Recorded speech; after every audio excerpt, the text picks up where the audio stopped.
Hello everyone, I'm going to present on sleep-wake disorders. The learning objectives are to describe the normal sleep physiology and explain the variations in normal sleep, identify the major categories in medical diagnosis for sleep disorders, apply the nursing process in caring for individuals with sleep disorders. So what's the importance of sleep? Sleep is a physiological function. It is a necessary body function which is required for restorative purpose. And it helps in energy conservation, it helps with our motivation, it helps with our concentration.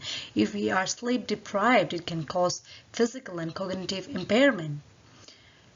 And there are incidents where individuals can die from lack of sleep. So let's look into the physiology of sleep. Arousal is maintained by the ascending reticular activating system, which means that this part of the brain is responsible for us waking up, and our memory is the sharpest during those hours. So this part of the brain might help us to be active at morning or maybe at night. For some people, like some people are morning larks, or some people are evening owls. They study better during that time and their memory is the sharpest. So it's basically based by reticular activating system.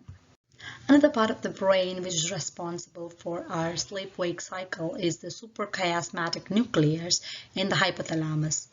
So it is kind of like our internal clock, which tells us when to fall asleep and when to wake. For example, when there is light outside, the suprachiasmatic nucleus tells that, oh, there is light outside, so it shoots a signals to a gland called pineal gland, which secretes melatonin. So when there is light outside, it tells pineal gland, hey, stop secreting melatonin, this person has to be awakened now, and so he's awake. But when the light outside is reducing, the suprachiasmatic nucleus tells pineal gland, hey, it's getting darker, please produce some melatonin. So it produces melatonin. It is a natural hormone which is produced in our body, which helps us to sleep. So we sleep. Now let's look into the normal sleep cycle. So the normal sleep cycle has a wakefulness stage, and then there is a non-REM sleep and REM sleep. That's basically a stage W, which is there's a relaxed wakefulness. Then non-REM, REM stands for rapid eye movement. So in non-REM sleep, there are 4 stages: stage N1, stage N2, stage N3, and stage N4. There are 4 stages of sleep in non-REM sleep, and then a person moves to REM sleep, that is a rapid eye movement sleep. And in a normal person, this cycle, it's like a cycle. It goes on throughout the night, up to about 4 to 6 times at night. So now let's look at non-REM sleep. What happens in non-REM sleep? In non-REM sleep, it is characterized by progressive or deeper sleep. Our physiological functions are lower than would be seen in wakefulness. A cardiac and respiratory rate is slower, more regular. BP tends to be lower, and the skeletal muscle EMG diminishes. So it means that the body is kind of like a resting stage. That's the non-REM sleep. Next is the REM sleep, or the rapid eye movement sleep. It usually comprises of 20 to 25% of the total sleep time. Here, compared to non-REM sleep, it has a higher level of brain and physiological activity and autonomic activity, and there's rapid changes in cardiac and respiratory rates, and there's a higher blood pressure. It is this stage that's when we dream usually, and we feel like we won't be able to move, and sometimes we feel like we have we see a dream and then we cannot get up, that's when the stage is. The rapid eye movement sleep will kind of like experiencing paralysis of muscles, and that's when this dreaming usually occurs. Well, we'll look deeper into the sleep stages. The first one is stage of wakefulness, or feeling drowsy and feeling sleepy. And according to the sleep studies, it shows like alpha waves. Our brain EEG shows alpha waves during that time. And stage one, the breathing is a little more slowed. And usually it's a brief transition between wakefulness and sleep. And the brain waves are called theta waves, which is more irregular waves, and sometimes the patient experiences jerks during that time. And then there is a stage 2 of NREM sleep. Here it occupies about 45 to 55% of the total sleep time. During this period, the heart rate and respiratory rate decline, and the waves are called the sleep spindles or K complexes. And then there is the stages 3 and 4. There it is characterized by slow wave sleep or delta sleep. It usually constitutes about 13 to 23% of the total sleep time. So combined, these stages of NREM make up about 75 to 80% of the total sleep time. And then there is REM sleep. It comprises about 20 to 25% of the total sleep time. And we see rapid eye movements, higher pulse, respiration, blood pressure, higher than the other stages. And the cycle repeats itself over the time slept and repeats every 90 minutes. And as I said earlier, at night, about 4 to 6 cycles of REM and NREM sleep continues. So as you move through the night, the time in stage 4 sleep gets briefer and time in REM increases. That is the EEG waveform of various sleep stages: awake, stage 1, stage 2, stage 3, stage 4, and stage 5 REM.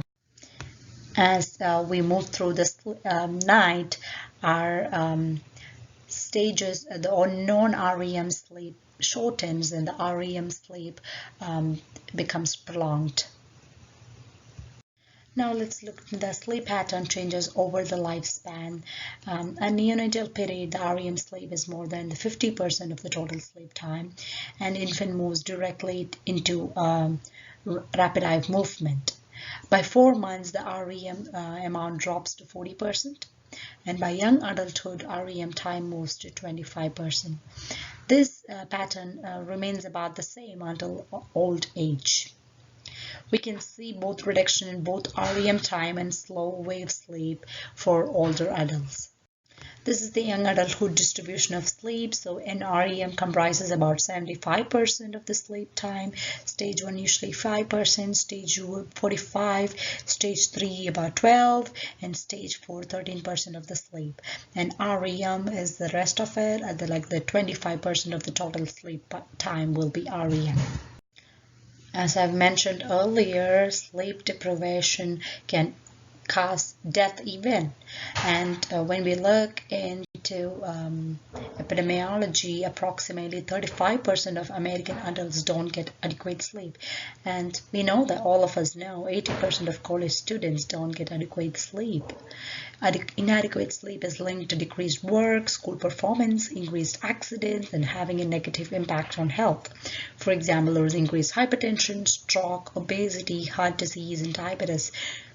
As nurses, we are much prone to this sleep deficiency and deprivation because of shift works and also many other occupations like air traffic controllers or pilots or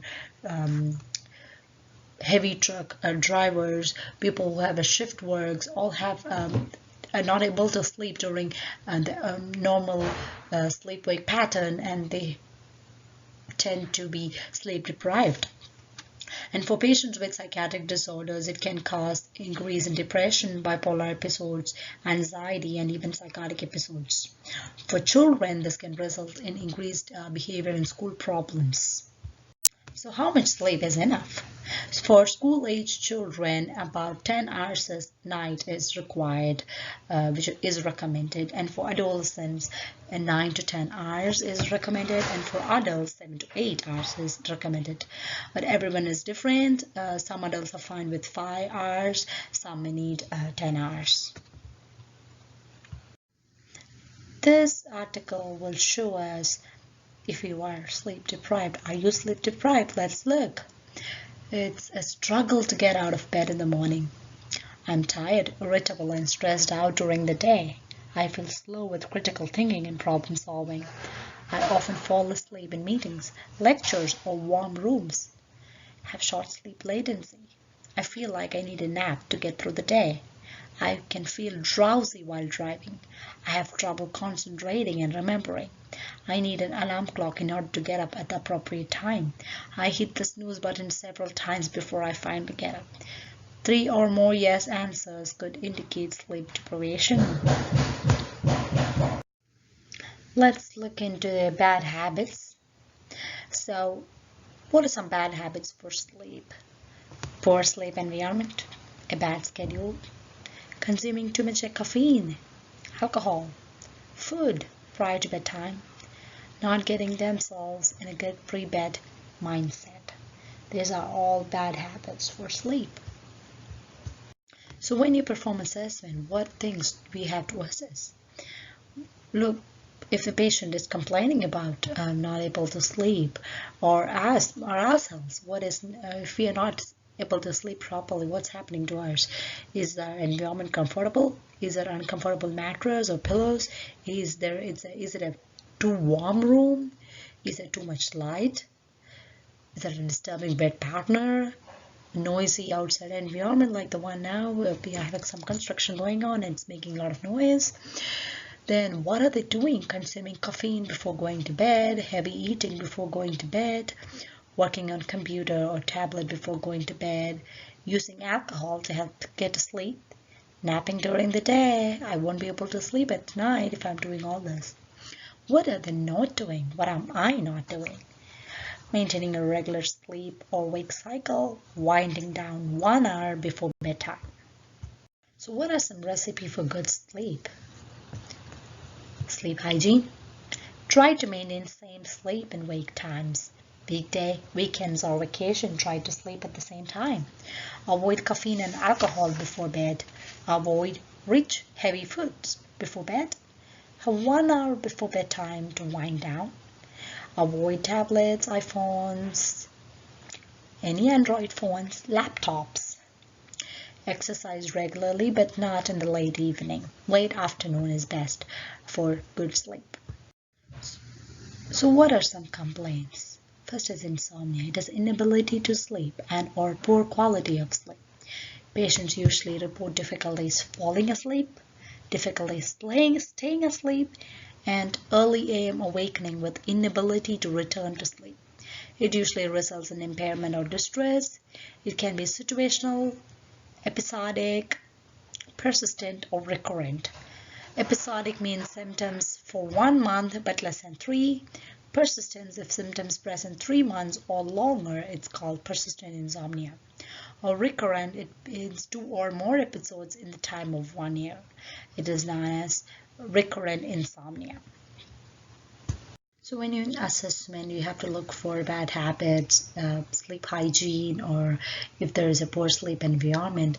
Also have to assess any physiological components that causes insomnia, menopause, or any hormonal fluctuations, physical illness, or medications, in the presence of comorbid illness like depression, anxiety, bipolar affective disorder, and then any temperament, for example, if the patient is a light sleeper or a night owl, so his sleep pattern is completely shifted towards a little more later at night. So is that factors that is causing him not to sleep now?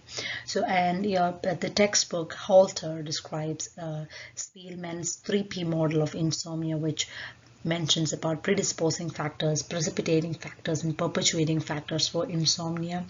The predisposing factors include these are factors that create a vulnerability to insomnia, which includes biological traits, psychological traits, and social factors.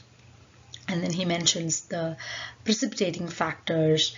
These are events that trigger the insomnia, for example, any medical illness, psychiatric illness, or any stressful life events like a change in their job or retirement or a sudden loss of a spouse.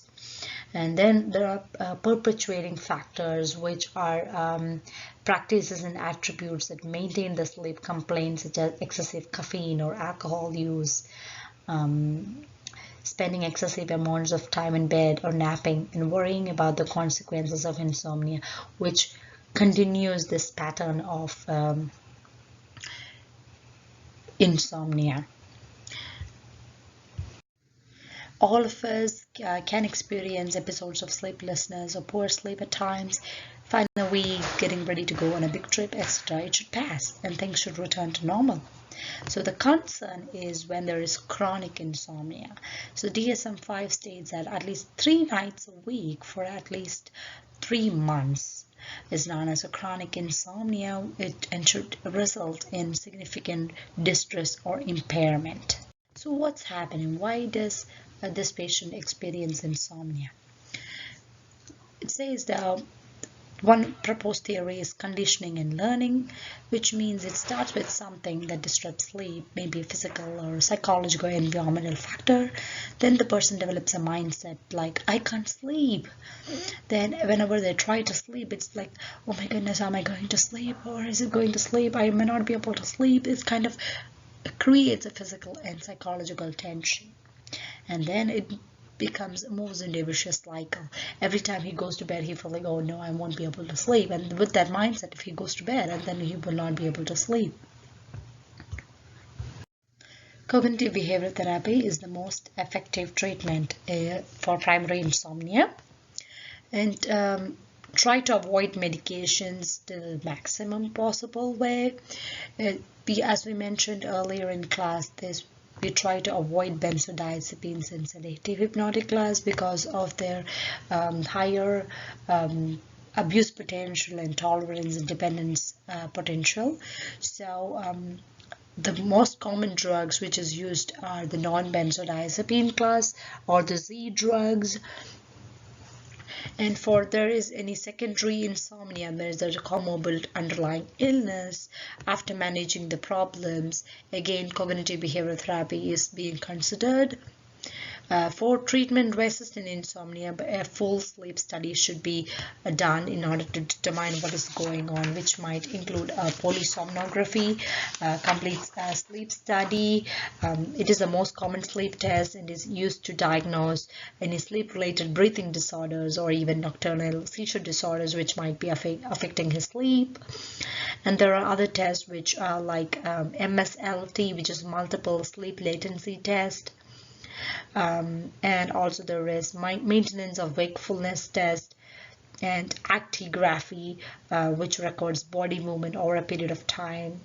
So these are all tests which are done in order to understand why this patient is not able to sleep. Again, you as a nurse, you have to educate and practice good sleep hygiene, train the patient in relaxation therapy or self-hypnosis or even biofeedback. Biofeedback means the patient is able to understand if his pulse is raising or if his heart rate is pounding, and so he is able to relax by himself, understanding his own physiological measurements and trying to slow down and take a deep breath and trying to slow down. Sometimes work on self-talk. Sometimes if you think negatively about sleep, it can cause, as we said, there are conditioning or learning which says that I know I can't sleep. So those cognitions has to be changed. So by talking to self like, no, I can sleep, this is perfect environment, I have got rid of every distracting environments and now I'm able to sleep. And again, one thing which is important is stimulus control works. That is, go to bed only when sleepy, and bed should only be used for sleep. No watching television, reading, studying, or using computer in bed.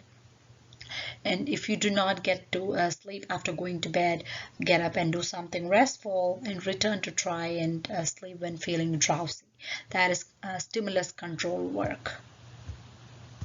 So looking into some medications in insomnia, commonly used one are antidepressants with sedating properties like trazodone, or even amitriptyline. Amitriptyline is tricyclic antidepressant, which can also be used as to sleep. And mirtazapine, low doses of mirtazapine is also helpful in sleep. And also even Seroquel, that is quetiapine, and lower doses are also used to help in sleep. Other drugs used are benzodiazepine-like drugs, for example, Zopiclone or Ambien. Then there is other over-the-counter medications like antihistamines like Benadryl. Then melatonin, which is the natural hormone supplement. So melatonin also can be given. Then finally, there is benzodiazepine, or the sedative hypnotic class. So should be used on a short-term basis because of their abuse potential, and also sometimes patient can experience rebound insomnia when they go off of benzodiazepine.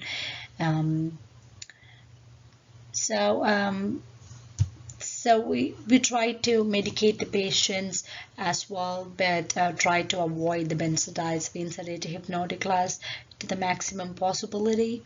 But even if it is used, it should be used only for a short-term basis. Another sleep disorders that affects people are the sleep apnea or the breathing related sleep disorders. Usually individuals will complain of either insomnia or poor sleep at night, or even excessive sleepiness during the day. And bed partner want them seen because they snore very loudly. The most common reason is obstructive sleep apnea. Here the patients have repeated episodes of upper airway being obstructed or being apnea. That means patient is not breathing, and then he wakes up. It can be very mild to very severe obstruction. So central sleep apnea is less common. That is, there's something in CNS location which results in apneic episodes. Another reason is sleep-related hypoventilation, which is also rare. That is decreased respiration during sleep, especially due to obesity or disease such as COPD. It can affect sleep. So that is another sleep-related hypoventilation. So these causes can result in disturbed or inefficient sleep, which can result in daytime sleepiness, feelings of fatigue, problems with daytime functioning, can result in increased hypertension, heart problems, stroke, diabetes, and increased risk of death. Again, what are the different signs that you look for in obstructive sleep apnea? If the patient is overweight and has a thick neck and reports of snoring, patient may report experiencing headache in the morning, and they're experiencing dry mouth. These are some certain signs of obstructive sleep apnea. Then for the central sleep apnea, patient may complain of gasps, grunts, or maybe choking during sleep. Maybe the partners would be the better able to tell you what's happening with the patient, and patient may show cyanosis during sleep and have frequent body movements. In case of central sleep apnea, patient is not able to sleep because of something in the brain. And the diagnosis is usually based by a sleep study, and the main treatment is weight loss, or maybe a patient using a CPAP machine where the machine will breathe for you, or put a positive pressure airway pressure, so that you take a breath when you are not initiating by yourself. And maybe a surgery would also be required sometimes. And there are sleep disturbance due to comorbid psychiatric disorders or substance-induced sleep disorders. Majorly substance use and substance withdrawal can have Patient may not be able to sleep properly during that time. In case of depression, we know that there's early AM awakening. Patient may be excessive sleep, or sometimes patient may complain of difficulty falling asleep. Bipolar disorders, especially in manic episode, there's reduced need for sleep. And generalized anxiety, there's a difficulty getting to sleep and getting back to sleep. Patient may be anxious and may not be able to sleep. And PTSD, or post-traumatic stress disorder, patient can have nightmares, especially during their REM sleep. And then there's hyperarousal, poor sleep, shortened sleep time, and frequent awakenings at night. And also schizophrenia, there can be nightmares and sleep fragmentation. And also patient may also have an obstructive sleep apnea secondary to weight gain from medications. In eating disorders, patient may also have an insomnia and disturbed sleep. Also in dementia, we've seen that there's a daytime sleepiness and there's a shift in cycle in case of sundowning syndromes. So these are the various psychiatric comorbid conditions which can affect sleep. Now, this slide mentions about the impact of various substances in the sleep. Alcohol can cause increased stages 3 and 4, and there's a decreased REM sleep. There's an increased wakefulness and disturbed dreams. It also aggravates obstructive sleep apnea, and whereas in withdrawal from alcohol, there will be increased REM, vivid dreams, light and fragmented sleep, and so are the other substances which affects sleep. And what are the medical conditions that can impact sleep include COPD, chronic cough, CHF, dyspnea, or GERD or GERD, peptic ulcers, renal disease, benign prostatic hyperplasia. There will be increased voiding at night, and pain, important aspect because it can impact sleep. Some medications that can impact sleep are bronchodilators such as albuterol, can cause a sense of restlessness, tachycardia, and jittery feelings. Decongestants with pseudoephedrine can impact sleep. Certain beta blockers like Indaril and Lopressor, it suppresses the melanin production, can affect sleep. And steroids can decrease total sleep time and sleep efficiency. Stimulant ADHD medications can impact sleep because it stimulates the brain and patient may not be able to sleep, so that is why it is advised to take in the morning. Diuretics can increase the voiding at night, so which can impact sleep again. And certain chemotherapeutic medications are also can cause insomnia. So the general guidelines to treat a patient is to treat the illness first, and that may help improve the sleep, and consider if medications could be contributing to the sleep complaints. Use adjunctive treatments or supportive treatments like elevated head of bed, more pillows for breathing issues, and then always be aware of the role of sleep because it helps to stabilize the homeostasis, and it's needed for stability and recovery. So as a student, I know it's a lot of stress, but we need to find time for ourselves and sleep. Otherwise, it can impact your work and productivity. Engage patients to set up and keep a regular sleep-wake routine and to get adequate sleep. Another sleep disorder is circadian rhythm sleep-wake disorders. That is when your sleep pattern gets off and you either can't get in the needed amount of sleep or can't maintain an adequate sleep schedule, maybe because of work or if you have traveled, and that is affecting your sleep. So those include the delayed sleep phase type, there are advanced sleep phase type, or irregular sleep-wake type, non-24-hour sleep-wake type, and shift work type, and also jet lag, but is not included in DSM-5. So first one, we'll look into jet lag. So it is recommended that when you travel to another time zone, you have to go with the bedtime schedule of that time zone, not the one you came from. So you have to sleep at the whatever bedtime you are in at the moment, or whatever time zone you are in. So one way you can do that is to expose yourself to sunlight during the day and to minimize caffeine and alcohol. And recovery typically takes 1 day or even more. You might feel that excessive sleepiness during the day, or it can be there for 2-3 days, and then it slowly wears out. Next was a shift work type. So that is working outside of the normal work hours, usually late evening or at night. It results in excessive sleepiness at work and impaired sleep at home. It is estimated to occur in about 10% of night shift workers. What you can do is try to stay with the same shift. If you can't, try to stay on a shift for at least 2 weeks. For second and third shift workers, try to be around bright light at work because it suppresses the melatonin production. You remember the suprachiasmatic nucleus, when you give the more light, it says it does not give direction to the pineal gland to produce melatonin. So that's how it works. When there's more light, the suprachiasmatic nucleus, hey, there is this light, pineal gland, stop producing melatonin. And so you will not be sleepy at night. So once at home, you eat, shower, and go to bed, preferably in a dark room, and use a earplug. If someone really can't adapt, may need to find a line of work that doesn't involve shifts. Next is the delayed sleep phase type. It occurs in about adolescents and young adults. So their behaviors act to alter their natural sleep cycle.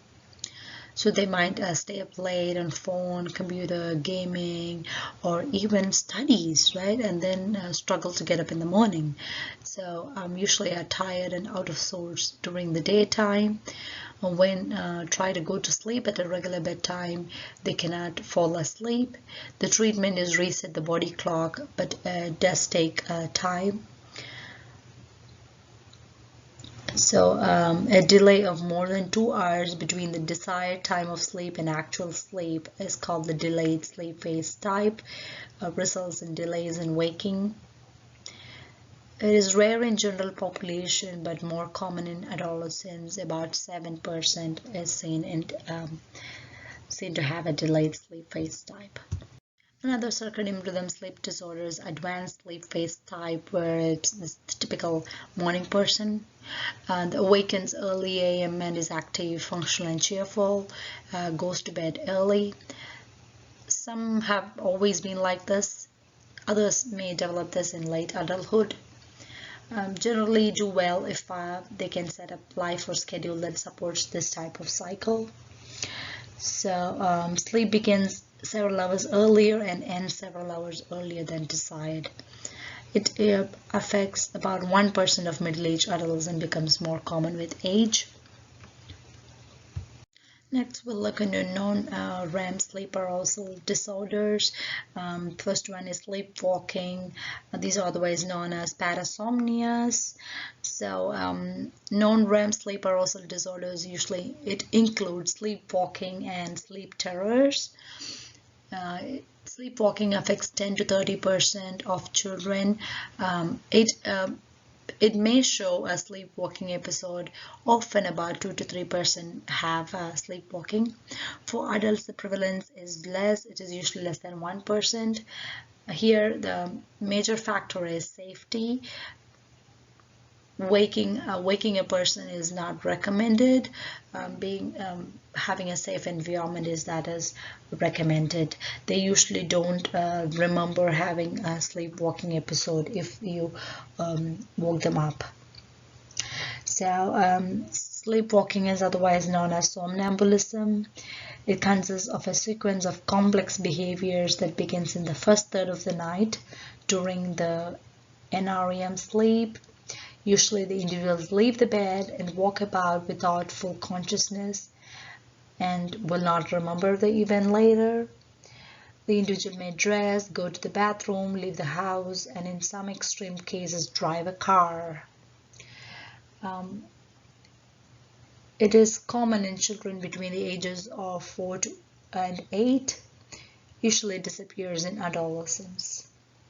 So because of the possibility of accident or injury, a sleep specialist should evaluate somnambulism. A polysomnography is sometimes used, and the treatment is mainly instructing the patient and family regarding safety measures such as alarms and locks on windows and doors, gating the stairways, attention to sleep hygiene, limiting alcohol before bed, obtaining adequate amounts of sleep, stress reduction are helpful, and sometimes benzodiazepines are prescribed when the risk for accident or injury is likely. The main presentation is many don't leave the bed, sit up, talking, yelling, or crying. They engage in simple repetitive behaviors. Eyes are open but are unaware, and they will not recall the event in the morning or even when awakened. Average episodes is 6 minutes long. It usually takes place in the deep sleep, that is usually stages 3 and 4 of the non-REM sleep. As I mentioned, treatment is children tend to grow out of it, reassure, educate caregivers, use safety devices, locks on doors and windows, alarms to alert others if going out of the room, having a sleepwalker sleep on the first floor, adult sleepwalkers, same safety issue. You can safely wake a sleepwalker, but best thing to do is gently guide them back to their bed. Encourage regular sleep schedule, adequate sleep, and watch stress levels. Another known REM sleep arousal disorder is sleep terrors. Sleep terrors refer to sudden terrified near awakenings. It usually happens in the NREM sleep. It typically presents at the ages of 4 to 12. It is a very rare disorder. May occur in response to fever or a CNS depressant withdrawal. Typically, the episodes begin with sitting up in bed, followed by a panicked scream. The person is unresponsive to stimuli, is overcome with anxiety, and may vocalize incoherently. There's a tremendous degree of autonomic arousal and intense fear. Sleep terrors generally occur during the first third of the sleep episode. There is no recollection of the dream content like in sleepwalking. Sleep terrors are addressed by exploring areas of stress, regular sleep habits, and medications are rarely used, but benzodiazepines may be helpful in the short term. Next is the nightmare disorder, whereas sleep terrors and sleepwalking happened in the non-rapid eye movement sleep cycle. Nightmare disorder usually takes place during the REM period or rapid eye movement period of sleep. So here the patient experienced significant dream imagery that is unpleasant. Anxiety, fear, and other negative emotions may be associated with a nightmare disorder. It can lead to insomnia, increased distress, and see if there's any history of trauma or PTSD, substance use withdrawal, patient can exhibit a nightmare disorder. For PTSD, a medication that has been used that was found successful is prazosin or Minipress. It reduces the REM time and thus reduces the nightmares. So nightmares are usually characterized by long, frightening dreams from which people awaken scared. It usually begins in preschool and tends to increase until males reach the age of 13. For females, it tends to increase until the age of 29. About 6% of adults have monthly nightmares. Another sleep disorder is restless leg syndrome. Here, the patient has an uncomfortable or unpleasant urge to move the legs or arms. It's a sensory and movement disorder.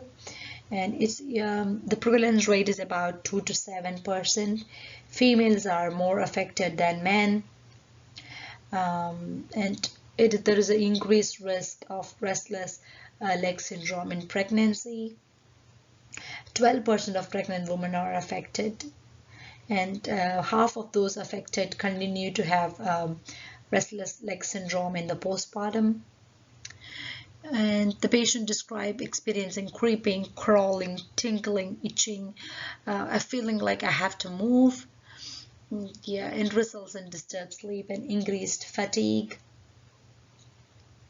Symptoms are worse in the evening and in bedtime, and can have a significant impact on the individual's ability to fall asleep. It's usually are relieved or reduced by physical activities such as walking, stretching, or flexing. Sometimes drugs like SSRIs or SNRIs may precipitate restless leg syndrome. So the treatment is mainly to avoid medications that may aggravate symptoms. Non-medical is avoid alcohol, massaging the limbs, stretching, or flexing, or hot or cold compresses to the limbs, or moderate exercise may have been found helpful. Certain medications which are used are dopamine agonists. For example, is pramipexole or Mirapex, or ropinirole is Recup. And there's another one is rotigotin, it's Nupro. But unfortunately, if you're given these drugs for a long time, it causes worsening of symptoms, which is called augmentation of symptoms. So you have to check how long can we give. It's patient unique, patient based, and so if there is augmentation, we have to give another set of medications. Maybe another FDA approved medication is gabapentin, the delta 2 ligands like gabapentin, which is an anticonvulsant. It can be used as an adjunct for restless leg syndrome. Another medication which is off-label is levodopa. Levodopa can be used in case of restless leg syndrome.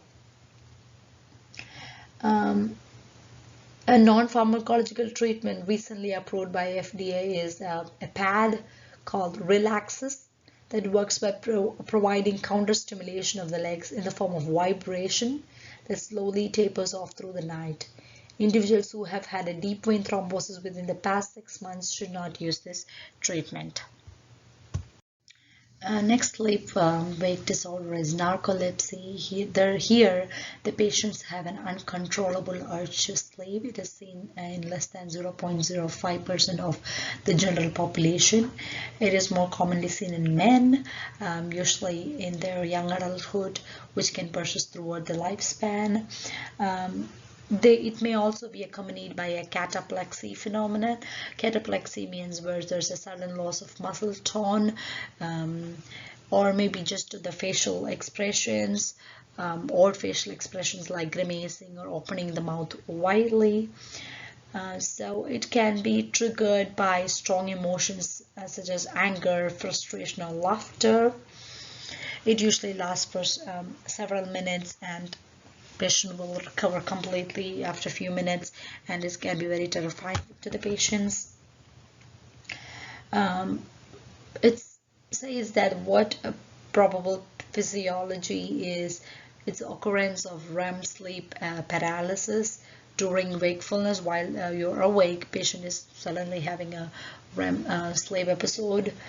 And cataplexy occurs in about half of all people with narcolepsy. Some people have 1 or 2 episodes in their whole lives, and while other people may have up to 20 episodes a day.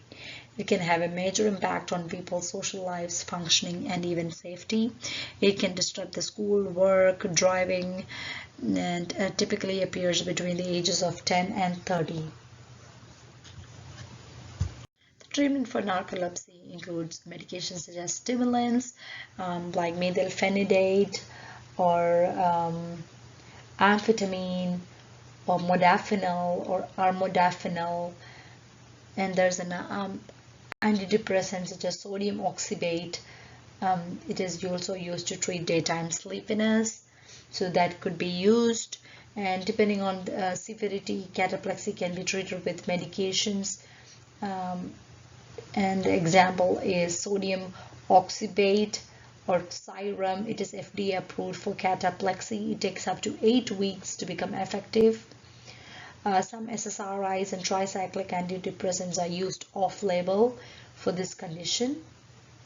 They may work by suppressing the REM sleep associated with sleep paralysis.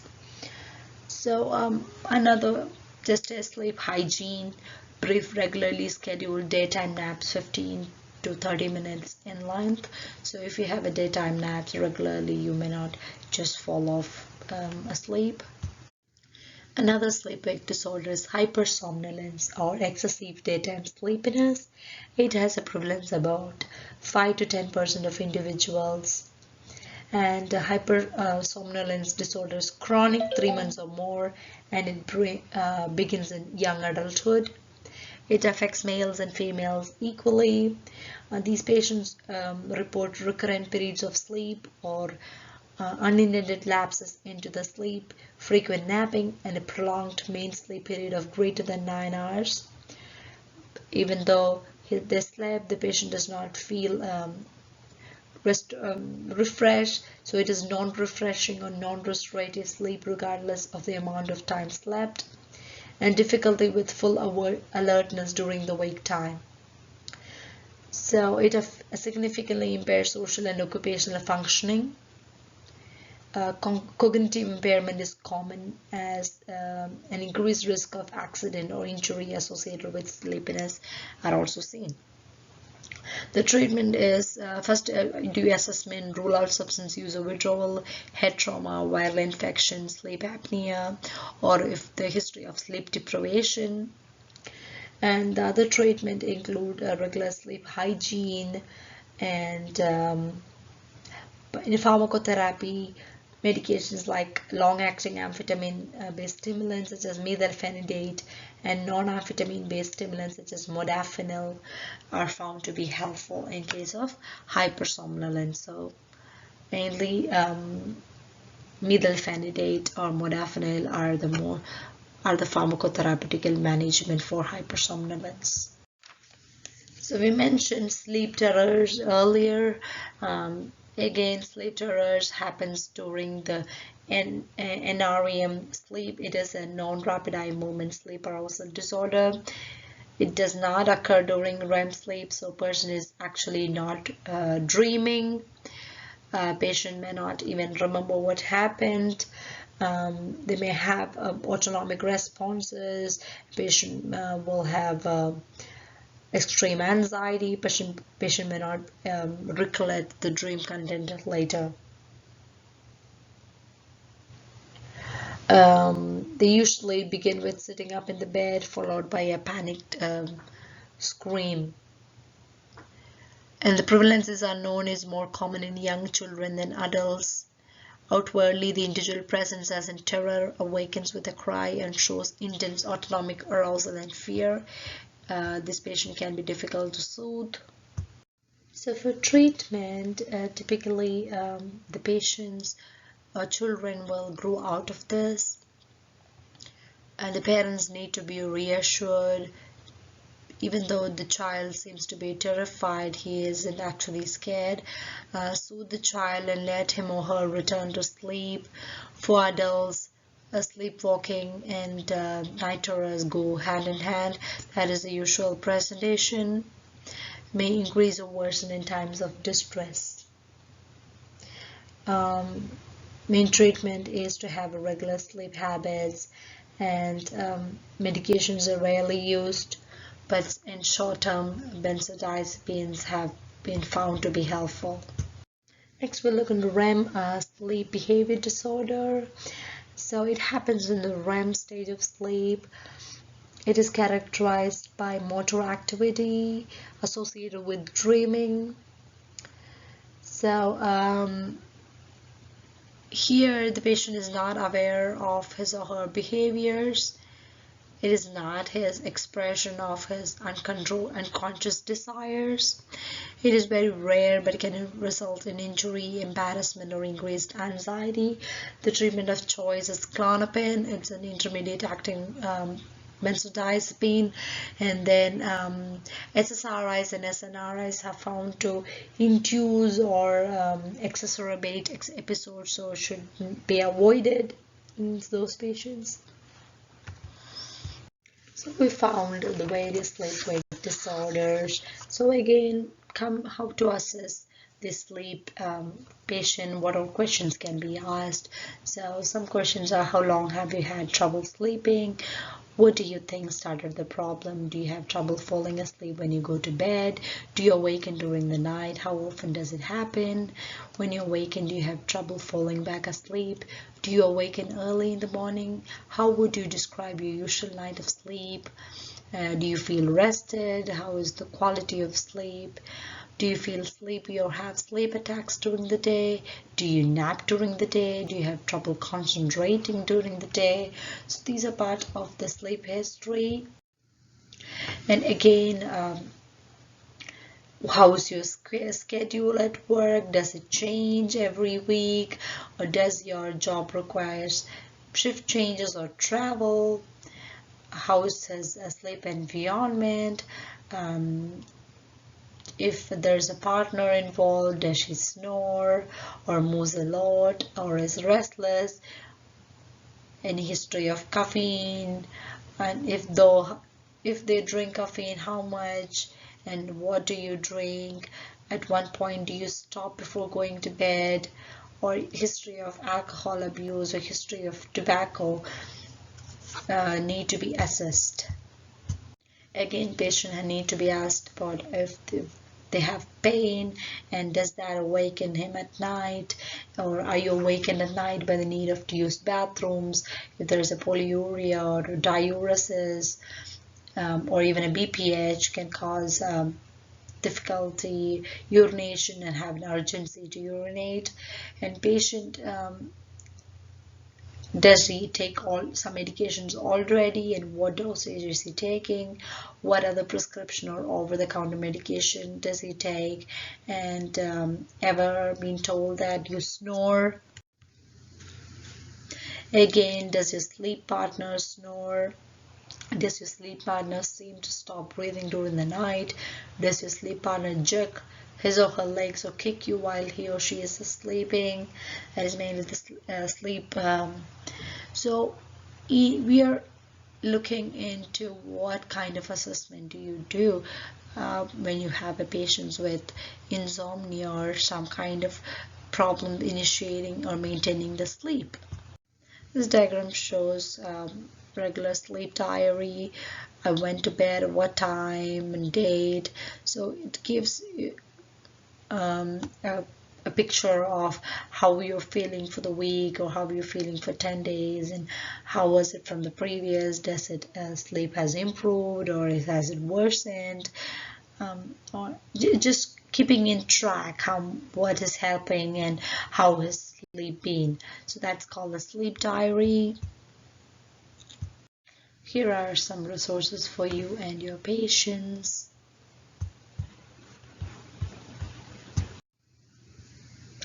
Thank you. If you have any questions, please email it to me. Thank you. Goodbye.